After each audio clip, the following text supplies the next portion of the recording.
Cette journée est très intéressante parce que les gens viennent de leur propre gré et donc l'accueil est complètement différent du quotidien. Ben, ça m'a permis en fait de prendre conscience un peu plus qu'il faut prendre soin de soi. Voilà, ça m'a rassuré et c'est très important de voir un tour d'horizon sur l'état de santé. Donc vous faites l'état civil, Et ça. le pays de naissance Voilà. et le mode de vie. Voilà, c'est ça. D'accord. Après, qu'est-ce qui se passe? Les infirmiers en cristal. Nous proposons, dans le cadre de la Semaine nationale du Rhin, en partenariat avec la FNAIR, Fédération nationale de l'aide aux insuffisants rénaux, en partenariat avec l'ARS, l'Agence régionale de santé, et le réseau RENIF, pour Réseau de néphrologie d'Île-de-France, un dépistage gratuit des maladies rénales. Alors, les maladies rénales touchent environ 600 millions de personnes dans le monde et on estime en France le nombre de sujets atteints d'une maladie rénale environ 3 millions. La plupart l'ignorent et d'ailleurs la moitié des personnes qui arrivent chaque année en dialyse n'ont jamais vu de néphrologue et n'y sont pas préparées à ce changement, ce bouleversement de la qualité de vie.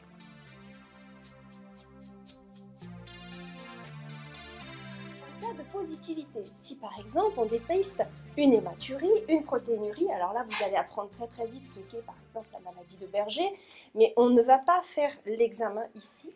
Et c'est très bien organisé grâce à l'association et au réseau RENIF, Réseau de néphrologie d'Île-de-France. On a une enveloppe T et donc il faudra inscrire le numéro de la fiche parce que nous allons garder, nous donnons la feuille blanche au patient, nous allons garder toutes les feuilles bleues qui seront toutes analysées par des assistants de recherche clinique à visée épidémiologique. Donc cette année, c'est vraiment une année très particulière, c'est la première fois. Numéro de la fiche, madame, monsieur, votre patient a participé à une action de dépistage des maladies rénales, protéinurie, hypertension artérielle, glycosurie, hématurie, glycémie capillaire. C'est tout ce qu'on va leur faire. Le temps, c'est-à-dire aujourd'hui 25 mars 2015, à la Pitié-Salpêtrière dans le cadre de la Semaine nationale du Rhin, ces résultats nécessitent un contrôle. On met simplement les commentaires si on en a et on le remet, on le postera. Tout simplement. D'accord? Le cachet professionnel, nous. Et puis donc c'est à RENIF, d'accord, qui après contactera le médecin et dira ce qu'il faut faire. D'accord? Donc c'est tout ça, on est tous un petit maillon de la chaîne dont le but est de dépister précocement les maladies rénales pour mettre en place des actions de néphroprotection, néphropréservation et éviter aux personnes qui ont ces maladies rénales de se dégrader dans le temps et d'avoir une qualité de vie entravée par la nécessité d'une dialyse ou même de la transplantation. Si on peut éviter, c'est beaucoup, beaucoup mieux. Voilà, je donne le top départ. On y va? Voilà, la grande consultation. D'accord, merci. Bonjour monsieur, c'est la journée mondiale du Rhin, on dépiste les maladies rénales. Ça prend 5 minutes. C'est juste là, c'est derrière le porche, il y a marqué consultation. Et c'est en fin de gauche. On fait prise de tension, glycémie capillaire et bondation. Voilà. Avec là-bas en haut. Et avant de partir en vacances, vous voulez pas venir vous faire dépister? C'est là, Ah ben, ça dure 5 c'est minutes. fait. Je suis en vous train êtes- de faire ça, Ah. justement, pour les reins, pour les... Bon, alors c'est vrai qu'être habillé en blouse blanche aussi, je pense que ça rassurait pas mal les gens. Et l'argument fort, en fait, pour les faire venir, c'était que c'était gratuit. Vous voulez pas vous faire dépister? Non, parce que je vois bien.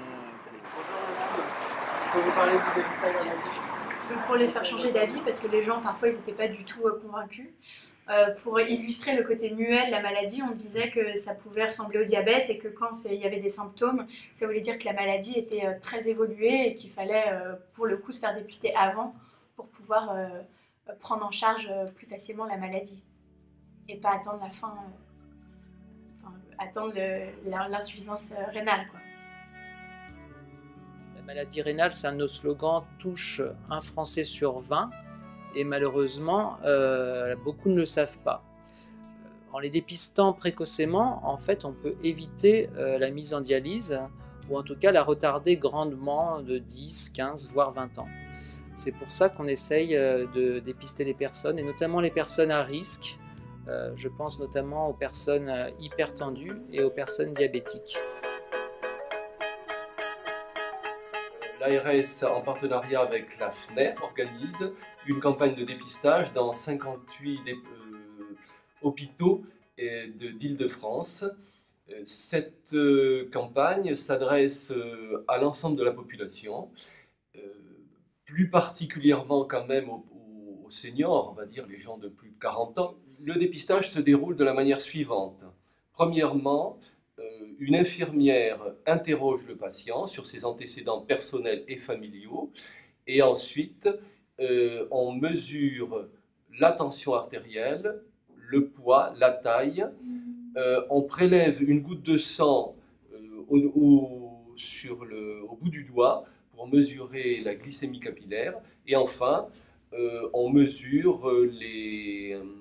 demande au patient de faire pipi, et on regarde s'il y a des anomalies.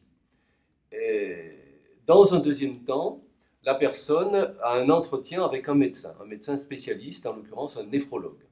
Voilà. Et au terme de cet entretien, la personne sait si tout est bien ou non, et s'il y a un problème, par exemple si la personne est diabétique, hypertendue, ou si on a trouvé une anomalie au niveau des urines ou du sang, c'est-à-dire si la glycémie capillaire est trop élevée, à ce moment-là, on oriente la personne vers son médecin traitant pour un suivi adéquat. Je voudrais remercier l'investissement remarquable de l'hôpital de la Pitié-Salpêtrière, et en particulier le docteur Tostivin, mais toute son équipe. Je trouve que ce que vous faites est formidable. Par rapport à d'autres hôpitaux dans lesquels j'étais hier et avant-hier, l'investissement de votre établissement est exceptionnel.